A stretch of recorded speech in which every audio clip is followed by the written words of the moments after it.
दिल्लीत जागा वाटपा संदर्भात इंडिया आघाडीची बैठक आहे। बैठकीसाठी उद्धव ठाकरे, आदित्य ठाकरे, राऊत हे दिल्लीत दाखल झालेत।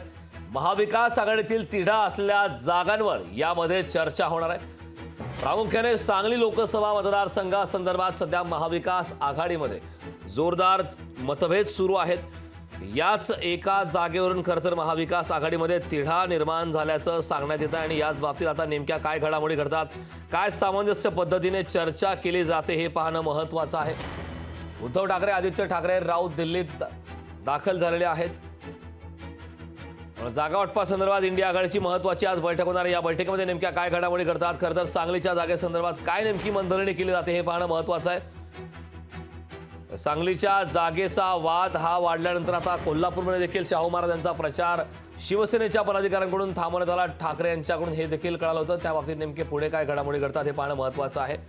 या संदर्भात ताजी अपडेट देण्यासाठी आपले प्रतिनिधी भूषण शिंदे आपल्यासोबत जोडलेले आहेत। भूषण, महाविकास आघाडीमध्ये काही जागा संदर्भात वाद सुरू आहे, त्यामध्ये सांगलीचं प्रमुख उदाहरण आहे। या संदर्भात दिल्लीमध्ये आज महत्त्वाची बैठक होणार आहे। काय सांगशील याबद्दल सविस्तर या बैठकीबाबत? नक्कीच, कारण अजूनही महाविकास आघाडीमध्ये 4 ते 5 जागांचा तिढा हा कायम आहे। त्यातील एक प्रमुख जागा म्हणजे सांगली, ज्या ठिकाणी उद्धव ठाकरे यांनी आपला उमेदवार आधीच घोषित केलेला आहे। त्यानुसार काँग्रेसने ही तीव्र नाराजी उघड व्यक्त केलेली आहे। त्यामुळे ही जी संपूर्ण जागा आहे त्या जागेवर अजूनही तिढा कायम आहे। तो तिढा सोडण्यासाठी आता संपूर्ण हा जो हे जे प्रकरण आहे, हा संपूर्ण जो चेंडू आहे तो आता दिल्लीच्या कोर्टात गेलेला आहे। त्यामुळे स्वतः उद्धव ठाकरे, आदित्य ठाकरे आणि खासदार संजय राऊत हे तिघही आज दिल्लीला पोहोचलेले आहेत आणि त्यांची दिल्लीच्या श्रेष्ठीसोबत चर्चा होणार आहे। स्वतः मल्लिकार्जुन खरगे या चर्चेत सहभागी होतील अशी अपेक्षा आहे। त्यासोबत राहुल गांधी आणि सोनिया गांधी देखील असण्याची शक्यता वर्तवली आहे। त्यामुळे संपूर्ण प्रकरणात नेमक्या कोणत्या दिशेला जातं, हा तिढा सुटतो काही देखील पाहणं महत्त्वाचं होणार आहे। मात्र सध्या तरी दिल्लीचे काँग्रेसचे अध्यक्ष मल्लिकार्जुन खरगे यांची भूमिका ही यामध्ये संपूर्ण महत्त्वाची आहे। त्यामुळे खरगे नेमकी कोणती भूमिका मांडतात आणि येत्या काळामध्ये नेमका कोणता निर्णय होतो देखील पाहणं महत्त्वाचं असणार आहे। त्यामुळे सांगली नेमक्या आता कोण लढवणार याकडे सगळ्यांचं लक्ष कायम असणार आहे। करण, नक्कीच भूषण, अत्यंत महत्त्वाचं आहे, कारण सांगली लोकसभा मतदारसंघात ज्याप्रमाणे सध्या वाद सुरू आहे त्या मतदारसंघामध्ये अगदी राज्यभर महाविकास आघाडीमध्ये वादाची ठिणगी पाहायला मिळते। महाविकास आघाडीचे अन्य कुठले नेते आजच्या या बैठकीमध्ये उपस्थित असणार आहेत का, याबाबत नेमकी सविस्तर काय माहिती?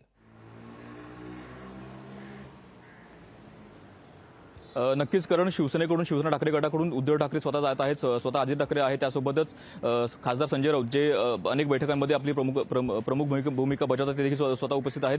त्यासोबत काँग्रेसचे बडे नेते देखील यामध्ये संपूर्ण उपस्थित आहेत। स्वतः काँग्रेसचे अध्यक्ष मल्लिकार्जुन खरगे आहेत किंवा काँग्रेसचे नेते राहुल गांधी आणि सोनिया गांधी देखील असणार आहेत। त्यामुळे या संपूर्ण बैठकीमध्ये नेमकी कोणती चर्चा होते देखील पाहणं महत्त्वाचं होणार आहे। सध्या तरी संपूर्ण सांगलीवरती तिढा हा कायम आहे।